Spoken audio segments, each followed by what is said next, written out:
Welcome to the Talk Like a Leader podcast, where we explore the mindset, skill set, and habit set of leadership communication. Using these tips, techniques, and tactics, you'll be able to talk like a leader to build better relationships and get more done. Your host is Guy Harris, who has more than 20 years of combined professional and military experience in consulting, coaching, and training in areas like team and interaction dynamics, communication strategies and tactics, as well as emotional intelligence. Take it away, Guy. Hi, this is Guy Harris. Welcome to Talk Like a Leader. This week's episode is titled Get on Their Side of the Table. The backdrop for this week's episode really comes from a conversation I had with a workshop participant recently in one of our Bud to Boss workshops I do with the Kevin Eichberry Group. You can learn more about that at budtoboss.com. The question really was in the context of the person was struggling a bit in communication with peers. And it's a common question I hear from workshop participants. It is a different dynamic than interacting with people that are on your team. And I completely understand the person's question. It's not that I think there's a problem with the question. It does reveal, though, the fact that the concern is related to talking with peers reveals a bit of a distinction that sometimes people make between communicating with peers and communicate with my team or communicate with my supervisor. And while I acknowledge that there are power dynamic differences, there are differences in the relationship, there are all kinds of differences in each of those relationships. One of the things that is the same in all of the relationships, though, is that the people that we're interacting with are people. And it's sometimes easy in the idea of Talk Like a Leader or in a Bud to Boss workshop to start to develop a framework in the conversation I'm having with people or in the framing of the questions or the framing of the concern, in that the things I'm talking about are basically only in the context of talking with the people on my team. And I want to make sure there's one thing very, very clear. If you listen carefully to Talk Like a Leader episode, if you've been a Bud to Boss workshop participant, if you read the book From Bud to Boss, I think what you'll see is that very few, I think none, of the strategies or approaches that I advocate or promote or teach depend on the projection of power or authority to make things work. And I think power and authority is a tool in your toolbox to be used incredibly judiciously when the time calls for it. And I think it's a last-ditch effort.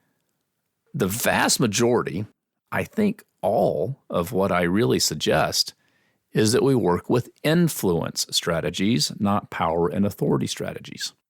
And influence, while there are different levels of influence because of power imbalance or authority differences between people that can affect influence, I want to say that influence is way more than just power and authority.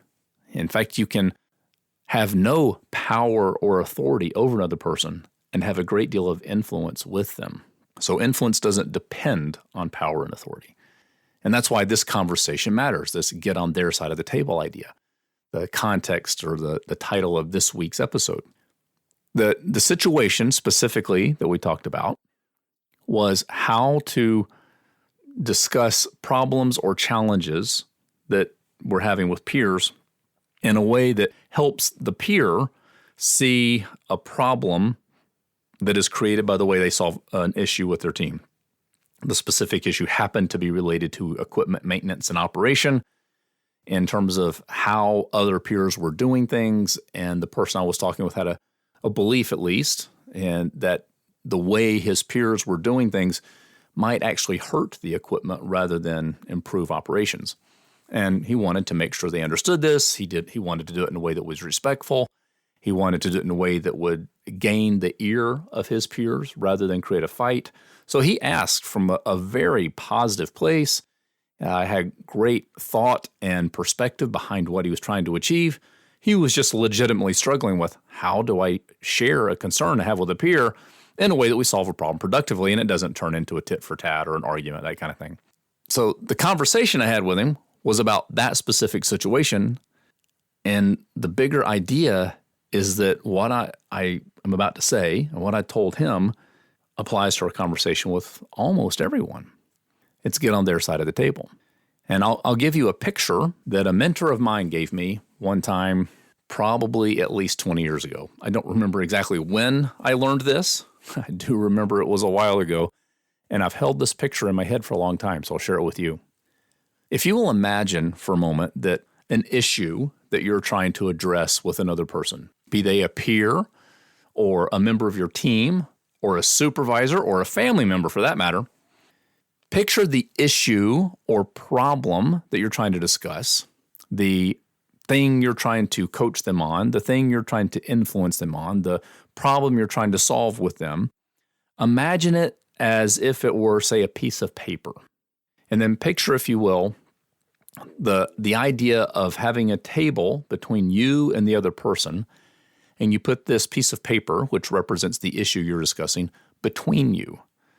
Now, the table and the piece of paper are between you, and by the very physical positioning, it creates an almost adversarial dynamic no matter what you do with your word choice and body language and tone. You can soften the issue with good word choice and watching your tone and good phrasing of questions and all that kind of stuff. But if you can imagine that piece of paper being between you, it becomes something, rather than something to discuss, a thing to argue.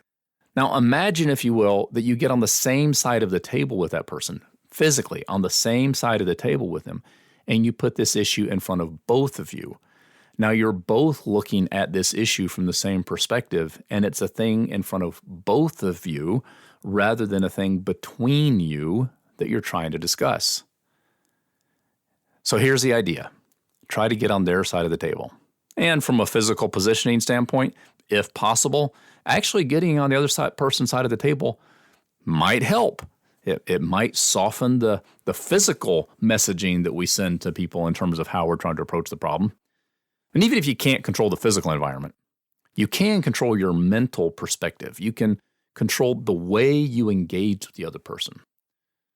So to the best of your ability to gain influence with another person, to solve a problem with them, rather than in an adversarial way against them, and trying to invite that person into the solution so that they contribute, so that they buy in, so that you both have a similar view of the situation. Do everything you can to get on their side of the table.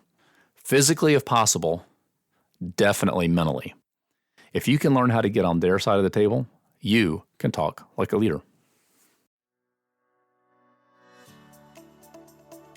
This has been the Talk Like a Leader podcast. You can listen to this show every week wherever you get your podcast. If you haven't, be sure to subscribe so you never miss an episode. I'm Guy Harris, and thanks for listening.